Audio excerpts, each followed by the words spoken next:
아내가 세상을 떠난 지 벌써 4년이 지났습니다.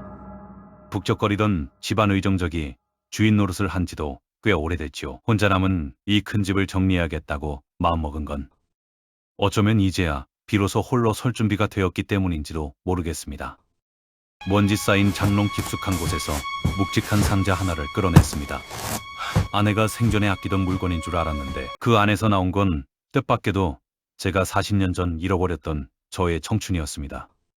빛바랜 비스킷 상자 안에는 분홍색 편지 봉투들이 가지런히 누워 있었습니다.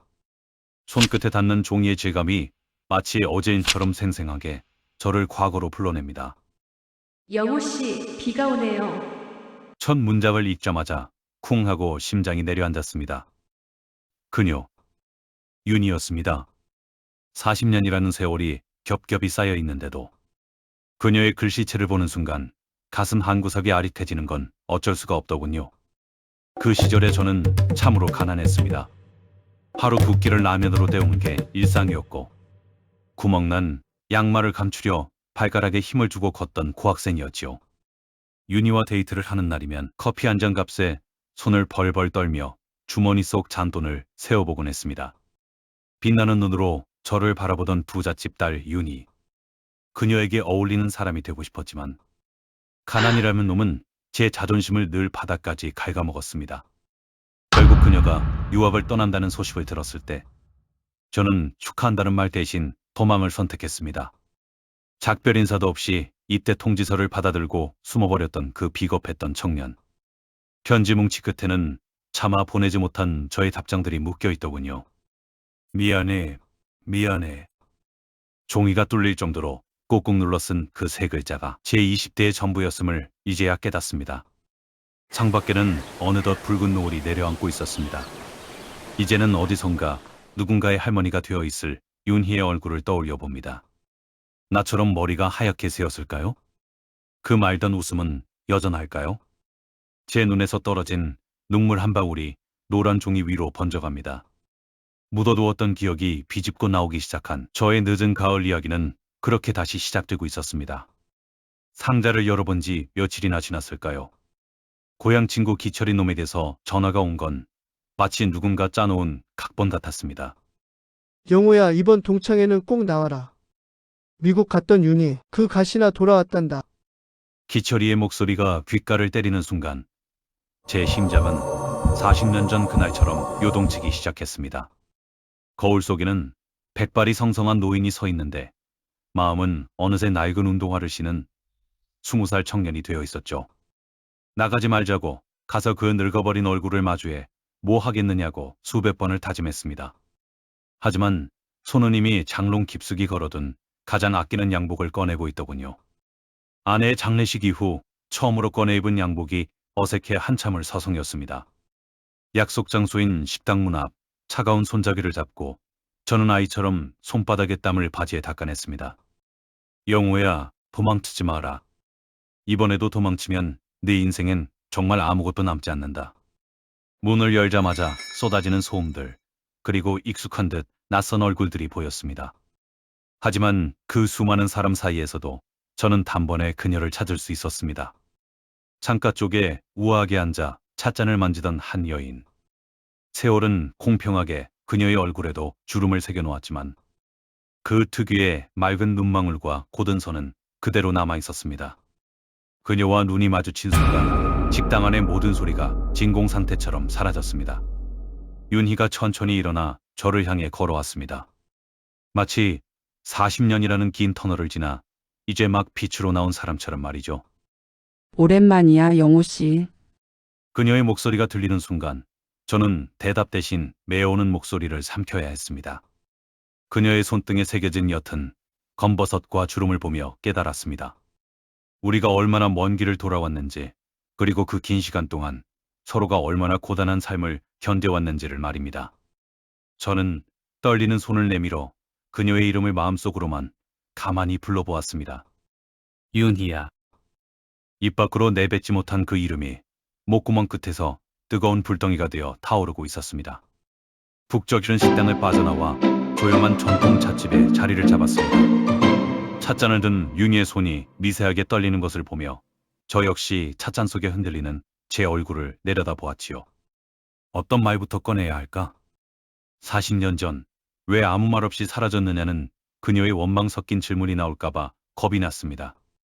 하지만 윤희는 그저 말없이 찻잔만 응시할 뿐이었습니다. 사실 그때의 전, 사랑보다 생존이 더 급급한 처지였습니다. 아버지는 빚더미에 앉아 계셨고 줄줄이 달린 동생들의 학비는 오롯이 장남인 제 몫이었죠. 윤희가 함께 유학을 가자며 밝게 웃던 그날, 제 주머니에는 단돈 1,000원뿐이었습니다. 사랑만으로 버티기엔 가난이라는 벽은 너무나 높고 차가웠습니다. 그녀의 곁에 서면 제가 한없이 초라해 보여서 그 자격지심이 제 목을 죄어왔던 겁니다. 영호 씨, 난 당신이 단칸방에 산데도 상관없었어. 왜 그렇게 혼자서만 짐을 짊어지려 했어? 윤희의 떨리는 목소리가 정적을 깨뜨렸습니다. 그녀의 눈시울이 붉어지는 걸 보며 저는 40년 만에 처음으로 속마음을 토해냈습니다. 그땐 그게 남자로서 가질 수 있는 마지막 자존심이었어. 당신을 고생시키는 걸 보느니 차라리 내 마음이 찢어지는 게 낫다고 생각했지. 가난은 죄가 아니라고들 하지만 저에게 가난은 사랑하는 여자를 포기하게 만든 잔인한 흉터였습니다. 우리가 함께 꿈꿨던 그 수많은 미래들이 고잡돈 몇 푼 때문에 연기처럼 사라졌다는 사실이 이제야 분하고 억울해졌습니다. 윤희의 눈에서 떨어진 눈물 한 방울이 찻잔 속으로 퐁담 떨어졌습니다. 그 작은 파동이 마치 40년 전 멈춰버린 우리의 시간을 다시 흐르게 하는 것만 같았죠. 우리는 말없이 서로의 주름진 얼굴을 한참 동안 바라보았습니다. 비록 예전의 젊고 싱그러운 모습은 간데없지만 그 주름 속에 새겨진 고단한 세월이 서로를 더 깊이 이해하게 만들더군요. 지우려 해도 지워지지 않던 가난의 흉터 위로 40년 만에 따뜻한 진심이 연고처럼 발라지고 있었습니다. 찻잔의 온기가 손바닥을 타고 전해질 때쯤 윤희가 먼 산을 보며 입을 뗐습니다. 미국에서의 삶이 겉보기엔 화려했을지 몰라도 마음은 늘 낯선 이방인처럼 떠돌았다고 하더군요. 남편을 먼저 보내고 자식들을 다 출가시킨 뒤 텅 빈 거실에 앉아있으면 가장 먼저 떠오른 건 늘 그날의 나였다고 했습니다. 영호 씨, 나 신기하지? 40년을 떨어져 살았는데 내 마음속 시계는 여전히 그 골목길에 멈춰 있었어. 그녀의 고백을 들으며 저 역시 가슴속 깊은 곳이 무너져 내리는 기분이었습니다. 저 또한 사별한 아내에게 최선을 다했고 가장으로서의 책무를 다하며 살았지만 마음 한구석엔 늘 주인이 없는 빈방 하나가 있었습니다. 바쁘게 살면 잊힐 줄 알았고 나이를 먹으면 무뎌질 줄 알았는데 그리움은 잊히는 게 아니라 가슴속 가장 깊은 곳에 침전되어 있었을 뿐이었습니다. 영호 씨를 미워하며 살았는데 사실은 그 미움이 다 보고 싶다는 말이었어. 윤희가 작게 속삭이며 고개를 숙였습니다. 젊은 날의 가난은 죄가 아니었지만 그 가난이 앗아간 우리의 사랑은 평생을 따라다니는 그림자 같은 한이 되었습니다. 우리는 이제야 비로소 서로의 부재가 얼마나 컸는지를, 그리고 그 빈자리를 메우기 위해 얼마나 애써 외면하며 살았는지를 온몸으로 실감했습니다.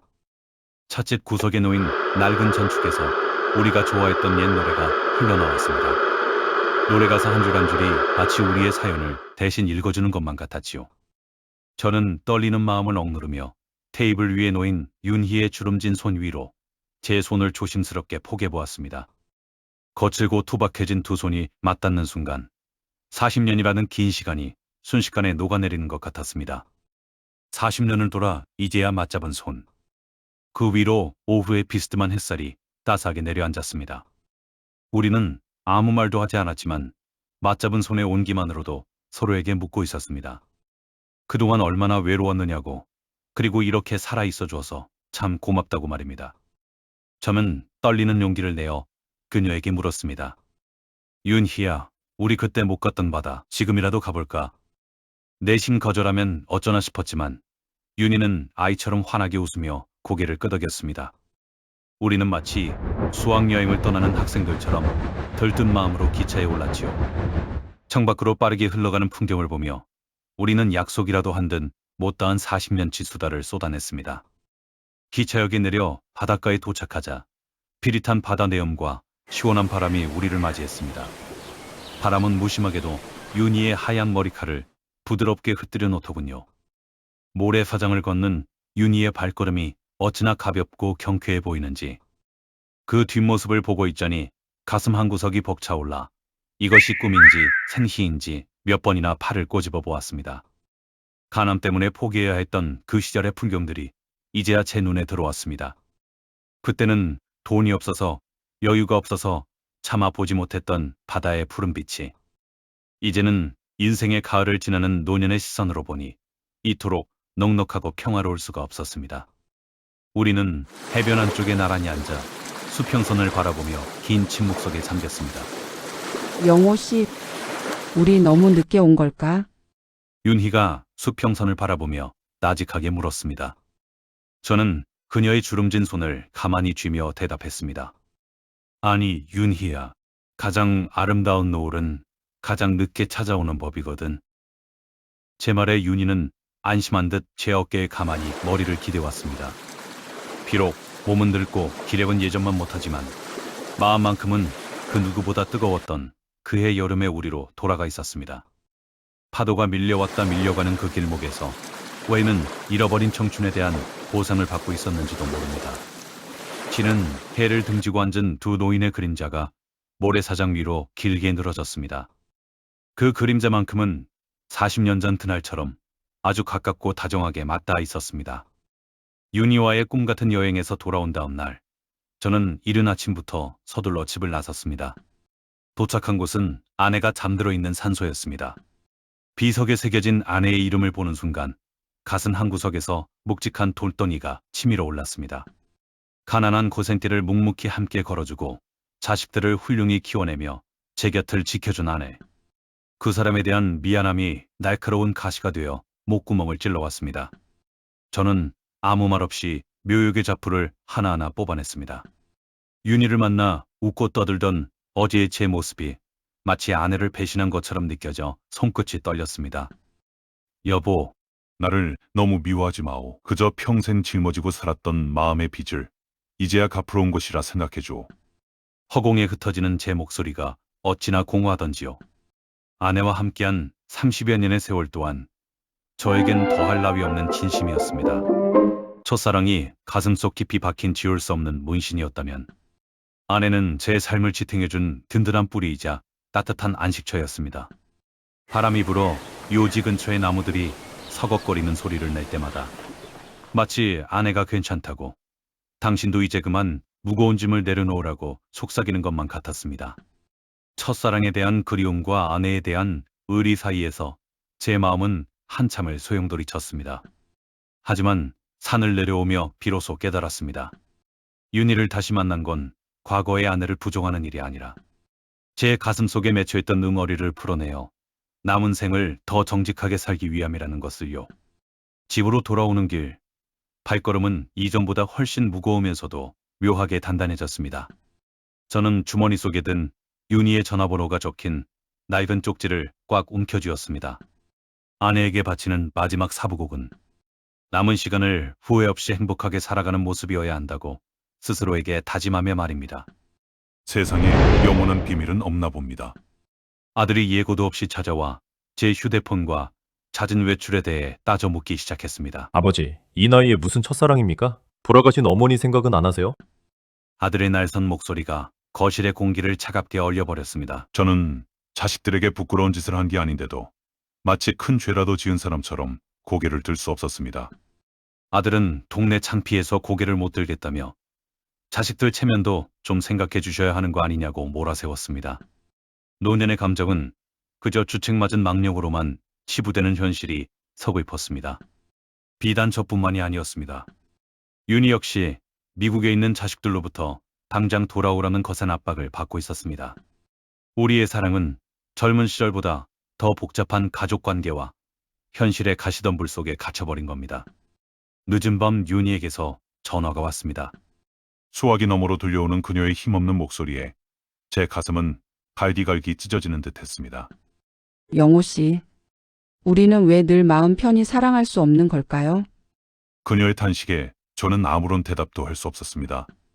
40년 전에는 가난이 우리를 갈라놓더니 이제는 세월과 자식들이라는 벽이 우리 앞을 가로막고 서 있더군요. 제가 과연 윤희를 다시 잡을 자격이 있는지, 이 나이에 누군가를 마음에 품는 게 정말 과욕인 건지 수없이 스스로에게 묻고 또 물었습니다. 첫사랑의 기억은 여전히 설탕처럼 달콤했지만 현실은 차가운 얼음물처럼 제 등을 적셨습니다.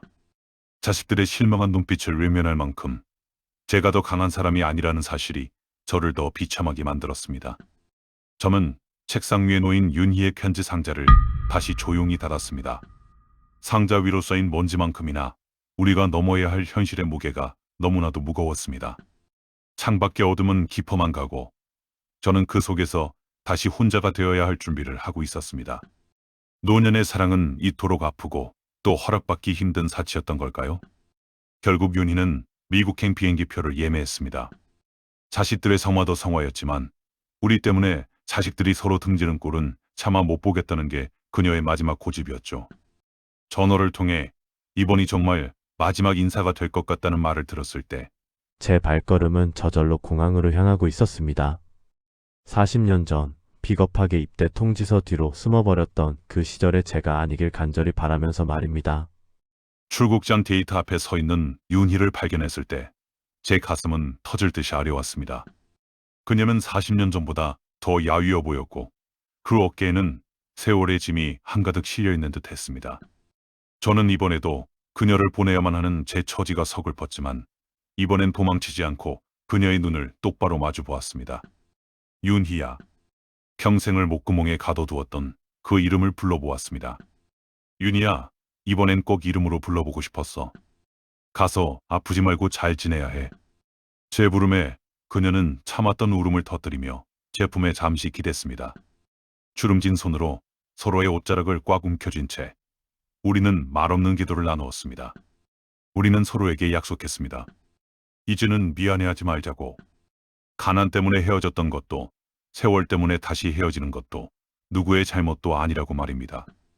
윤희가 게이트 안으로 사라질 때까지 저는 그 자리에 붙박인 듯 서서 그녀의 뒷모습을 눈에 담았습니다. 비행기가 저 멀리 하늘 위로 포물선을 그리며 떠오르는 것을 보며 저는 처음으로 가슴속 깊은 응어리가 툭 하고 풀리는 기분을 느꼈습니다. 윤희가 떠나고 얼마 뒤 저는 평생을 일궈온 넓은 아파트를 정리했습니다. 자식들에게 재산을 조금씩 나눠주고 저는 학교 근처 작은 원룸으로 거처를 옮겼지요. 처음엔 자식들이 이게 무슨 고생이냐며 만류했지만 저는 지금 이 좁은 방이 그 어느 대궐보다 아늑하게 느껴집니다. 창가에는 윤희가 출국 전 선물해준 작은 화분 하나가 놓여 있습니다. 매일 아침 그 잎사귀에 물을 주며 저는 세상에서 가장 평화로운 안부를 묻습니다. 찬물이 끓는 동안 저는 스마트폰을 들어 멀리 미국에 있을 그녀에게 문자를 보냅니다. 오늘 서울은 하늘이 참 맑네. 그곳은 벌써 밤이겠지? 길지 않은 문장이지만 탑장을 기다리는 시간은 마치 설레는 소풍 전날 같습니다. 멀리 떨어져 있어도 마음이 연결되어 있다는 느낌. 그것이 얼마나 큰 위로가 되는지 예전엔 미처 알지 못했습니다. 요즘 저는 동네 복지관에서 수채화를 배우기 시작했습니다. 떨리는 손으로 붓을 잡고 있으면 제 지난 세월이 도화지 위로 하나둘씩 피어납니다. 그림 속에는 늘 가난했지만 푸르렀던 청년 영화 단발머리 소녀 윤희가 살고 있습니다. 이제 고독은 저에게 더 이상 괴로운 적이 아닙니다. 오히려 온전히 저 자신을 마주하고 추억을 다독이는 축복의 시간이 되었지요. 사람들은 늙으면 외롭지 않냐고 묻지만 저는 고개를 저으며 미소 짓습니다. 마음속에 주인이 있는 사람은 혼자 있어도 결코 외롭지 않다는 걸 알았거든요. 식어버린 찻잔을 손에 쥐고 창밖의 노을을 바라봅니다. 비록 가진 것은 단출해졌지만 제 마음만은 그 어느 때보다 꽉 찬 느낌입니다. 인생의 짐을 하나둘 내려놓고 나니 비로소 보이는 것들이 있습니다. 어깨를 짓누르던 책임감도 가난에 대한 원망도 이제는 그저 흘러가는 구름 같습니다. 저는 오늘 밤도 일기장을 펼쳐 그녀에게 전하지 못할 이야기를 적어 내려갑니다. 고맙다, 나의 인생아. 이토록 고요한 저녁을 허락해줘서. 노을이 지는 공원 벤치에 앉아있으면 세상의 모든 소음이 부드러운 노래처럼 들립니다. 오늘따라 유난히 화창한 하늘을 보며 저는 스마트폰에 띄워진 사진 한 장을 가만히 내려다봅니다. 활짝 웃고 있는 윤희의 모습 위로 영호씨, 나 다음 달에 한국 가요라는 짧은 문자가 반짝입니다. 이번에는 도망치기 위한 만남도 울며 헤어지기 위한 작별도 아닙니다. 그저 남은 생의 길목을 함께 걸어갈 친구이자 동반자로서의 재회를 기다리는 설렘입니다. 가만히 눈을 감고 가을 바람을 만끽해봅니다. 40년 전 가난 때문에 감히 부르지 못했던 그녀의 이름을 이제는 바람결에 나지막이 읊조려 봅니다. 윤희야. 그저 이름 하나 불렀을 뿐인데 평생을 가슴에 맺혀있던 청춘의 한이 씻겨 내려가는 기분입니다. 이름조차 부르지 못했던 비겁했던 청년은 이제 가고 자신의 감정에 솔직해진 한 노인이 여기 서 있습니다. 인생이라는 긴 소풍의 끝자락에서 저는 비로소 나 자신으로 사는 법을 배웠습니다. 가난은 부끄러운 것이 아니었고 사랑은 죄가 아니었으며 기다림은 그 자체로 이미 사랑의 완성이라는 것을요. 우리는 비록 먼 길을 돌아왔지만 그 굽이굽이 돌아온 길마다 핀 들꽃들이 결국 지금의 우리를 더 단단하게 만들어 주었음을 믿습니다. 저는 이제 벤치에서 일어나 활기찬 발걸음으로 집을 향해 걸어갑니다. 어깨를 짓누르던 과거의 그림자는 이제 노을빛에 녹아 사라졌습니다. 내일이면 그녀가 올 것이고 우리는 또다시 못다한 이야기를 나누며 소박한 저녁을 함께 하겠지요. 그것만으로도 제 생은 충분히 아름답고 넉넉합니다. 여러분, 혹시 여러분 가슴속에도 아직 부르지 못한 이름이 남아있나요? 가난 때문에 혹은 용기가 없어서 놓쳐버린 소중한 무언가가 있다면 이제는 그만 스스로를 용서하고 그 이름을 나직이 불러보시길 바랍니다. 가장 아름다운 노을은 가장 늦게 찾아오는 법이니까요. 지금까지 제 서툰 이야기를 들어주셔서 참으로 고맙습니다.